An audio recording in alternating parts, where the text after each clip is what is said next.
All right, what is up, YouTube? So today we're getting to work early.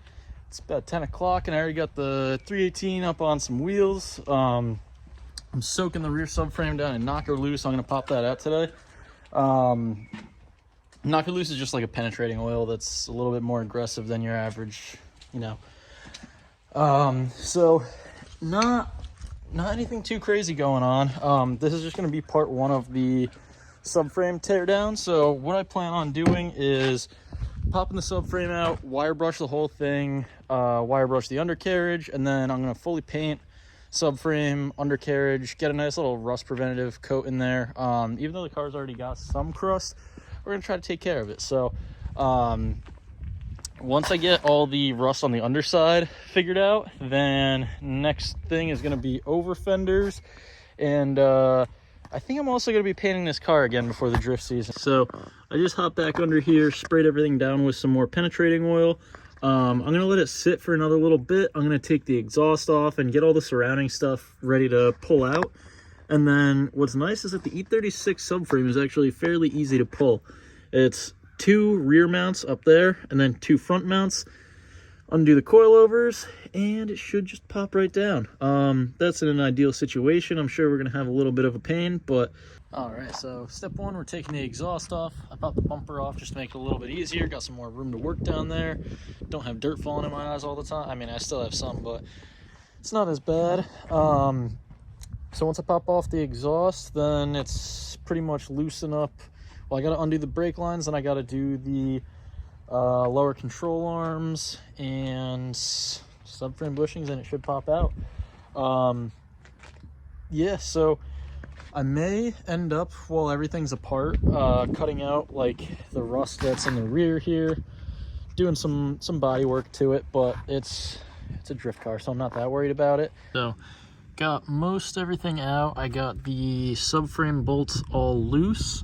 So now I'm just disconnecting the brake lines and should be able to disconnect the drive shaft and drop it down.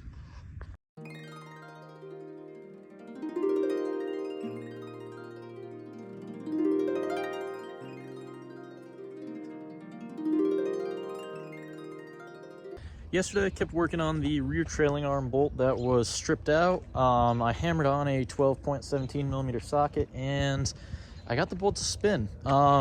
The only issue is that it actually broke the captive nut loose in the little trailing arm pocket. So the bolt spins freely, but so is the nut that's supposed to be what's loosening.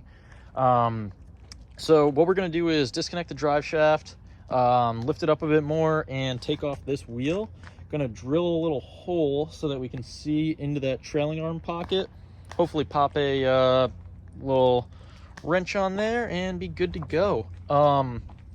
So hopefully that is the solution. Other people say what you can do is get cutting discs and cut that bracket apart and pull the arm out. The only issue with that is it requires a lot of cutting and a grinder, and I really don't feel like doing that. So I'm gonna try drilling that hole first, see if I can get it out, and we'll see where we go from there.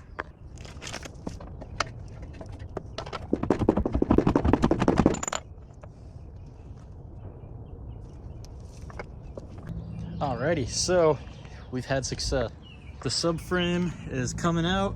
I was able to get that bolt off. Actually, all I had to do was take a pry bar, wedge it in between the plate, and just, you know, pry the crap out of it to put tension on the nut. Then I got it to pop out. So that was ideal.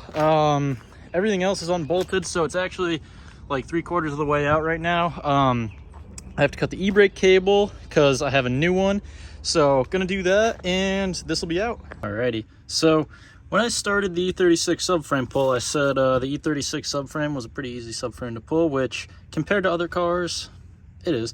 But it bit me in the butt for sure. This was many hours of working on it, but it's fully out. I just disconnected the drive shaft, so now I'm actually gonna pull the whole thing out, and yeah, it's gonna be time to start putting all the 328 stuff onto that inner case where the diff sits, and then I'm gonna be able to run a medium case, have different trailing arms. I'm gonna see if my neighbor can weld that little pocket where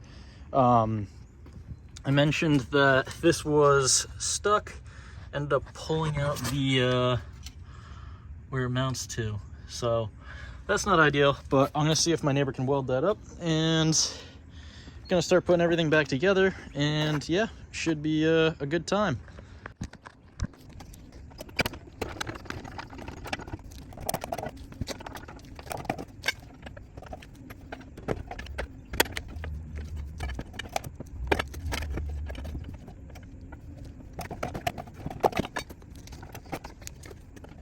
Alrighty, so this is actually going to wrap up part 1 of the E36 subframe pull.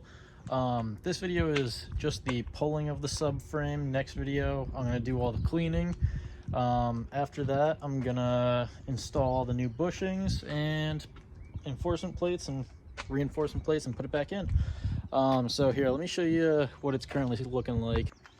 So everything's just kind of sitting on the ground. The e-brake cables were being a pain in the butt, so I ended up just leaving them there because ran out of time. I want to take them for a walk, so this is how I'm going to leave it for next few days. And then once I get back to work on it, the focus is going to be clean everything, get it looking nice, and then we're going to hit it with some undercoat and well, first we're going to put the reinforcement plates in, then undercoat it. Put all the new bushings in with the, I don't know if, I think I showed these. Actually, I definitely did show these. Oh, there goes my speaker. So these are 328 trailing arms and 328 brakes and everything. So once I get the trailing arm pocket fixed, we'll be able to throw everything back. Whoops, phone ran out of storage, so I had to delete some stuff real quick. But everything's pulled apart. Next video, I'm going to clean everything, get it looking pretty nice, and then reassemble everything, and that's probably going to be part 3. And then once that's all done, then going to tackle the exhaust gaskets, which are still in limbo. I never actually got that last bolt off, so right now it's kind of sitting at halfway done. And then after that, we're gonna be drifting, hopefully. The only other thing that I want to switch before drift season starts so that it's like ready to go, I don't have to worry about anything, is the fuel pressure regulator, because I think that's the only thing that I haven't touched in the fuel system, and other than injectors. So gonna do that, and yeah, hopefully this thing's back to working order. So thank you guys for watching and commenting, subscribing, doing all that as always, and I'll see you guys in the next one. Peace. Good times with the bros and the shit, and we roll with the cars, and it goes like, I don't wanna be lonely tonight. I don't wanna be lonely tonight. I don't wanna be lonely, so I spend some time with my homies. I don't wanna be lonely tonight. I don't wanna be lonely tonight. I don't wanna be lonely, so I go and spend some time with my motherfucking homies.